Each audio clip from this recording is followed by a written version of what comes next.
नमस्कार, मी पंजाब डक राज्यातल्या सर्वप्रथम शेतकऱ्याला सांगू इच्छितो। राज्यात 16 तारखेपासून 16 ऑक्टोबर पासून ते 17, 18, 19, 20 पर्यंत राज्यात भाग बदलत पाऊस पडणार आहे।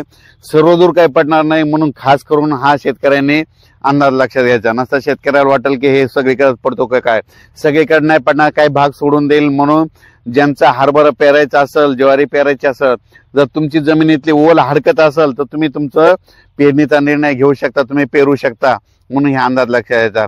पण राज्यात आता ज्यांच्या काही सोयाबीन काढणं चालू आहे, राज्यातल्या सर्व शेतकऱ्याला सांगू इच्छितो की उद्या 15 तारखेला तुम्ही सुड्या जर उघड्या असल्या तर तुमच्या सोयाबीन जर उघड्या असतील, सुड्या उघड्या असतील तर त्याच्यावर झाकून घ्या। कारण की राज्यात 16 ऑक्टोबर पासून ते 20 ऑक्टोबरच्या दरम्यान दररोज वेगवेगळ्या भागात पाऊस पडणार आहे, म्हणून हा अंदाज लक्षात घ्यायचा। 16 ऑक्टोबरला तो पाऊस काय होणार आहे, इकडे यवतमाळ जिल्हा, नांदेड जिल्हा, लातूर जिल्हा, परभणी जिल्हा, हिंगोली जिल्हा, धाराशिव जिल्हा, सोलापूर जिल्हा ह्या पट्ट्यामध्ये सुरुवात होणार आहे। 17 ऑक्टोबरला काय परत काही भागात पडणार आहे, 18ला पुन्हा दुसरा वेगळा भाग देणार आहे। असं करत करत 19, 20, 21, 22 पर्यंत राज्यात विखुरलेला स्वरूपाचा पाऊस पडणार आहे, म्हणून हा अंदाज लक्षात घ्यायचा। खूप काही मोठा पडणार नाही, मुसळधार काही पडणार नाही, म्हणून हा अंदाज लक्षात घ्यायचा। राज्यातल्या सर्व शेतकऱ्याला सांगू इच्छितो की आता पाऊस आता परतीचा आहे, आता हे शेवटचाच पाऊस आहे, आता पाऊस निघून जाणार आहे आणि 2 नोव्हेंबरला मध्ये चांगली थंडी येणार आहे, म्हणून राज्यातल्या सर्व शेतकऱ्यांनी अंदाज लक्षात घ्यायचा। ज्यांचं सोयाबीनचं शेत खाली झालं असं तुम्ही तुमचं पेरणी करू शकता, त्याच्यानंतर ज्वारी पेरायची तर ज्वारी पेरू शकतात, हरभरा पेरू शकता, ओल हडकत असेल तर पेरू शकतात। पेरणीचा निर्णय तुम्ही तुमचा स्वतः घ्या, पेरायचा का नाही ते ठरवा।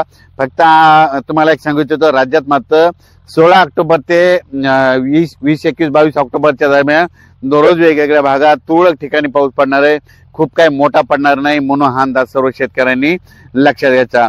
हा केवळ अंदाज कशामुळे दिला की राज्यातल्या सर्व शेतकऱ्याचं सोयाबीन काढणं चालू आहे, कोणाचं सोयाबीन उघड्यावर आहे, मका देखील उघड्यावर कापून ठेवलेली, तर तुम्ही काय करा, 16 तारखेपासून झाकण्याची तयारी ठेवण्याची तयारी करावी।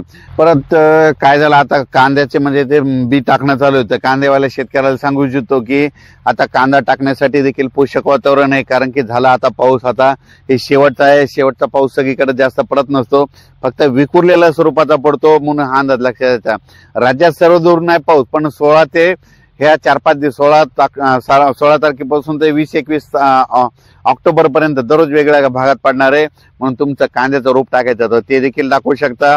त्याच्यानंतर हरभरा देखील पेरू शकता, ज्वारी देखील पेरू शकता, त्याच्यानंतर शेत देखील दुरुस्त करा, त्याच्यानंतर सोयाबीन देखील तुम्ही काय करा, तुमच्या सुड्या उघड्या असतील तर ते देखील झाकून घ्या, म्हणून हा अंदाज लक्षात घ्यायचा। त्याच्यानंतर राज्यात काय होणार आहे, 2 नोव्हेंबरला थंडी देखील येणार आहे, म्हणून परत ते सांगायलो, म्हणून हे अंदाज लक्षात घ्यायचा। त्याच्यानंतर काय होणार आहे, दिवाळी झाल्याच्या नंतर राज्यात चांगली अशी खूप अशी धुराळे धुके देखील येणार आहे, दिवाळी झाल्याच्या नंतर देखील येणार आहे।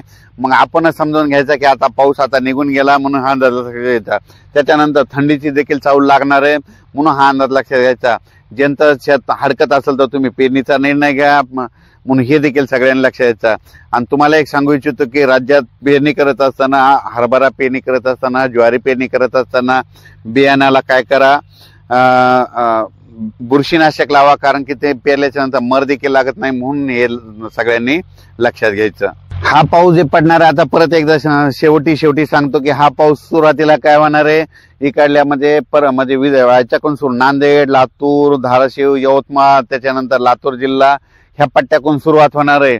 त्याच्यानंतर ते पाऊस काय होणार आहे, पूर्व विदर्भ, पश्चिम विदर्भ, एक दिवस उत्तर महाराष्ट्र, पश्चिम महाराष्ट्र, त्याच्यानंतर असा वेगवेगळ्या भागात पूर्व विदर्भ, पश्चिम विदर्भ, दक्षिण महाराष्ट्र, उत्तर महाराष्ट्र, कोकणपट्टी, खानदेश दररोज वेगवेगळ्या भागात असं मुक्काम पकडणार आहे। सगळीकडे काही पडणार नाही, काही भाग सोडून देखील दे, म्हणून हा अंदाज लक्षात घ्यायचा। म्हणजे हा सर्व दूरचा पाऊस नाही, कारण की हा जाता जाता पाऊस येत असतो, म्हणून शेवटचा पाऊस आहे, जाता जाता भाग बदलत पाऊस पडणार आहे, सर्वदूर काही पडणार नाही, म्हणून हा तुम्ही तुमचा अंदाज सगळ्यांनी लक्षात घ्यायचा। अचानक वातावरणात झालं तर परत एक उद्याच्याला मेसेज दिला जाईल। धन्यवाद।